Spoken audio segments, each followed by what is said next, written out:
Aliens Surf Santa Cruz, a novel by Fred Reiss. Read by Fred Reiss. Chapter 1.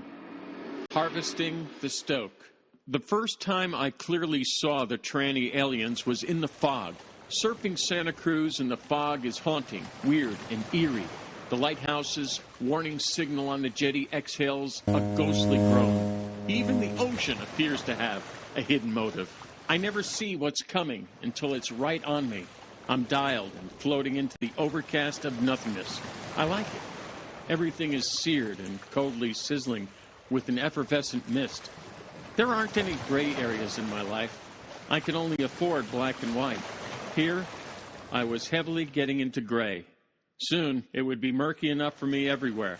Now, I didn't care. The harbor is one of the best waves in California. This morning, it was going off.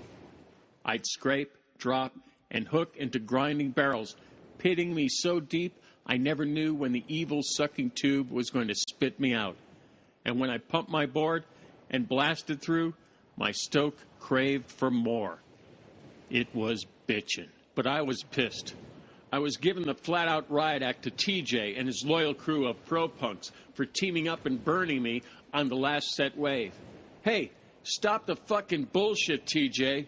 What bullshit? Arrogantly huffed TJ, who smirked and straddled his intruder shortboard within his protective pro-punk core, who also happened to be riding intruders. I paddled over to TJ and said, "You dropped in, snaked, roasted, and stuffed me on that last set wave.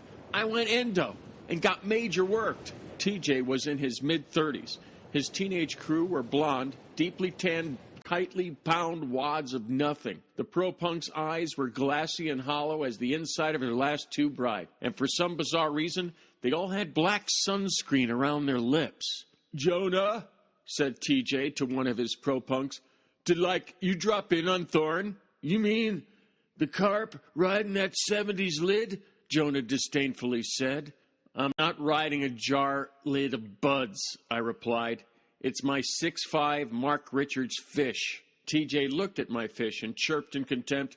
"Your fish is a lid. L-I-D. Longboard in disguise." He snorted. "But it works for you, right?" "You throwing down chirpage at me? You want to talk shit, TJ? Then put up," I said, giving TJ a baby swat to the nose. "I was surfing this town when the best part of you was dripping over your old man's upper lip." The pro-punks flashed their dark-lipped smiles. "And what's up with that black sunscreen around all your pie holes? Did you get asshole transplants because you're always giving people shit, so it might as well come out of both ends?" We floated and briefly listened to the ocean swirl and slosh in the jetty's rocks. "Thorn, you're oh so out of here," TJ said, trying to impress his followers. "That depends," I sharply countered. "Do you have 2 jacks?" "What? Do I have what?" 2 jacks. You have to be holding a pair of something besides that hacky sack you call a set of balls. If you want to take it to the next level, you have to be holding a pair of jacks or better. So, do you have 2 jacks? I grabbed TJ and pressed my hand against his nose, pushed him left, pulled his right ear in the opposite direction, and shoved him off his board. I withdrew a bayonet from a sheath strapped to my calf. I slammed the blade dead on into the stringer of his intruder. Oddly, there wasn't a crunch, no crack of fiberglass. The board was spongy, like a living thing. TJ cried out like I was stabbing him. I withdrew my bayonet from the board. The green blade dripped with the warm purple goo that stung my hand. "What the fuck?" I said, flicking off the goo onto my wetsuit. It shriveled and darkened. I slashed TJ's leash cord. Blue sparks shot out. "Help!" TJ shrieked, splashing. His body was sinking, fear in his eyes. Then his pro-punks quickly came to his rescue. Too quickly. "You can't swim?" I asked, shocked. "A pro hottie who can't swim?" Then a spray of infrared laser beams pulsed through the fog and lanced into us. The red rays shot from the nose of a low-flying black glider. The thin beams traced out a topographical pattern of the jetties, the dimly green-flashing lighthouse, and the sandbar. The wings displayed an Earth Quest logo. The plane disappeared in the fog, but I could still see the beams flaring and fading into the distance, scouring the shoreline with absorbing sprays of light. I pointed at the sky and said, "What the fuck was that?" The lighthouse beacon light sputtered from red to blue. Then the green warning light started glowing atop the cellular towers lining the beach. Deep within the distant fog, there was a rapid crackling, like popcorn going off. It was getting closer, louder, and faster. I never heard an approaching wave make that sound before. "Outside," said TJ. The crackling got louder, more explosive, like a string of firecrackers. The frigid ocean became warmer and warmer, like a soothing balm. It churned and thickened with long dancing blades of kelp. The surface became a sticky ooze. Then the water got colder.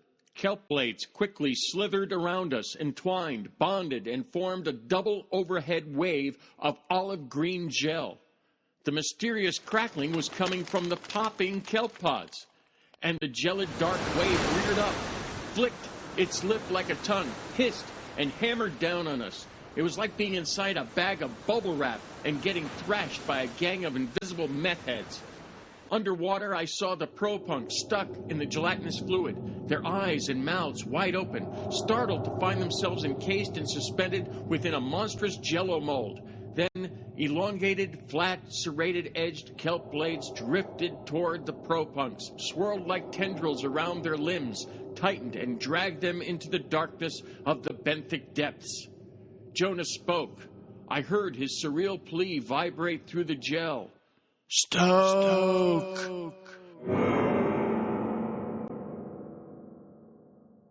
The long kelp blades flicked at me, probed through the openings in my wetsuit as if it was licking me. The ocean gel didn't set around my body. I could move. I pounded my bayonet against the syrupy mix and hacked an opening through the goo. A colder, powerful current sucked me out. The crackling and bursting pops faded.